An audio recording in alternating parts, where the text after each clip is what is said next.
क्या आपने कभी सुना है कि एक पूरा का पूरा शहर दहेज में दे दिया गया हो? ये कोई मनगढ़ंत कहानी नहीं, बिल्कुल सच है।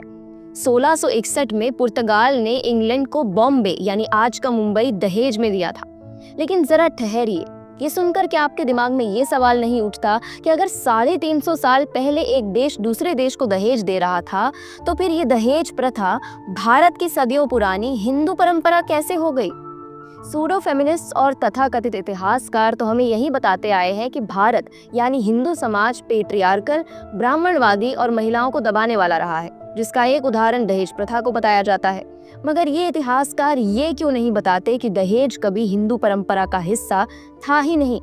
ये एक आयातित अवधारणा थी जो पश्चिम से यहाँ लाई गई थी। ये एक औपनिवेशिक जहर था जो अंग्रेजों द्वारा हमें पिलाया गया था और हमेशा के लिए समाज में घोल दिया गया। नमस्कार, मैं मनवीन, आप देख रहे हैं तीतर और आज मैं बात करने जा रही हूँ दहेज के इतिहास के सच की। वही सच जो शायद अंग्रेज भारत में विकास लेकर आए थे कहने वालों के लिए एक करारा जवाब होना चाहिए। भारत को आज भी पिछड़ा हुआ बताकर महिलाओं के अधिकारों का मजाक उड़ाया जाता है।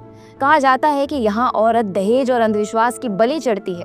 जी हाँ, बदकिस्मती से ये आज हमारी सच्चाई बन चुकी है। मगर इतिहास के पन्ने खोलकर देखेंगे तो जानेंगे कि हमारी संस्कृति में दहेज का कोई नाम नहीं था, बल्कि दहेज हिंदी शब्दावली का हिस्सा भी नहीं है। अरबी भाषा का एक शब्द है जिसका अर्थ है आवश्यक उपकरण। लगभग हर बड़ी सभ्यता में दहेज का इतिहास रहा है, सिवाय भारत के। यूनानी यात्री एरियन और मेगास्थनीज 300 ईसा पूर्व में जब यहाँ आए थे, उन्होंने लिखा था कि भारत में दहेज जैसी कोई प्रथा नहीं थी। वे लिखते हैं कि भारतीय विवाह बिना दहेज के होते थे और विवाह योग्य कन्या को सार्वजनिक रूप से प्रस्तुत किया जाता था ताकि कुश्ती, मुक्केबाजी या दौड़ जैसे प्रतियोगिता में विजेता उसका वरण कर सके। अल बिरूनी ने 11वीं सदी में भी ये दर्ज किया था कि विवाह में कोई दहेज तय नहीं होता था। 19वीं सदी के आखिर तक जब अंग्रेज खुद को सिविलाइजर्स या सभ्य बनाने वाले बताते हुए घूम रहे थे, उस समय ब्रिटेन में दहेज आम प्रथा थी। इसी का एक उदाहरण था बम्बई का दहेज में दिया जाना। बम्बई कभी 7 द्वीपों का समूह था। पुर्तगालियों ने 1534 में इसे हथिया लिया और मामूली किराए पर अपनी मर्जी से जमीन बांट दी। उनका मकसद व्यापार नहीं बल्कि ईसाई धर्म का प्रसार था। नतीजा, लोग उनसे खफा हो गए और व्यापार ठप पड़ गया। दूसरी तरफ अंग्रेज साम्राज्य फैलाने में जुटे हुए थे। तभी पुर्तगाल ने इंग्लैंड को शादी का प्रस्ताव दिया। राजा चार्ल्स द्वितीय और पुर्तगाल के राजा की बहन कैथरीन की शादी के समझौते में साफ लिखा गया कि बॉम्बे दहेज में दिया जाएगा, साथ में टैंजियर्स यानी मोरक्को का एक शहर और कुछ मोटी रकम भी। लेकिन जब ब्रिटिश वहां पहुंचे तो वे हैरान रह गए। बम्बई उतना बड़ा या समृद्ध नहीं था जितना उन्हें दिखाया गया था। वे बुरी तरह निराश हुए, शायद उतना ही जितना निराश कैथरीन हुई होंगी जब उन्होंने चार्ल्स द्वितीय की दर्जनों रखेले देखी होंगी। भारत में तो इसका ठीक उल्टा, महिलाओं की संपत्ति माँ से बेटी को स्त्री धन के रूप में हस्तांतरित होती थी। इसमें महिलाओं को सोना, गहने, जमीन या संपत्ति दी जाती थी और इस पर उसका पूर्ण अधिकार होता था।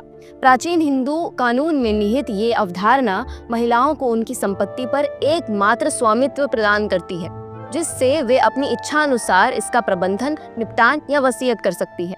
यानी स्त्री आर्थिक रूप से मजबूत भी थी और स्वतंत्र भी। फिर आए अंग्रेज, जिन्होंने ऐसे कानून बनाए कि संपत्ति खरीदी बेची जा सके और उसका उत्तराधिकार सिर्फ पुरुषों को मिले। अगर किसी परिवार में बेटा नहीं है तो ब्रिटिश राज जमीन जब्त कर लेता था। इससे एक मेल एयर यानी पुरुष उत्तराधिकारी जरूरी हो गया और वहीं से असली विकृति शुरू हुई। आज जिन कारणों को पिछड़े हिंदू समाज पर थोप दिया गया है, उनकी जड़ें असल में अंग्रेजी हुकूमत के कानून में थी।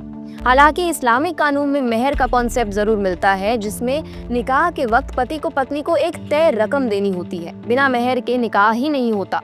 इसे एक तरह से औरत को खरीदने जैसा समझा जा सकता है। मगर हिंदू परंपराओं पर लांछन लगाना ज्यादा आसान है और हानि रहित होता है, तो खुलेआम लगाया भी जाता है और कोई कुछ कहता भी नहीं। मगर सच को सामने रखना हमारा कर्तव्य है। और आइंदा कोई ज्ञानी महात्मा दहेज के नाम पर आपकी परंपराओं का मजाक उड़ाए तो उन्हें याद दिलाइएगा कि भारत में दहेज कभी था ही नहीं।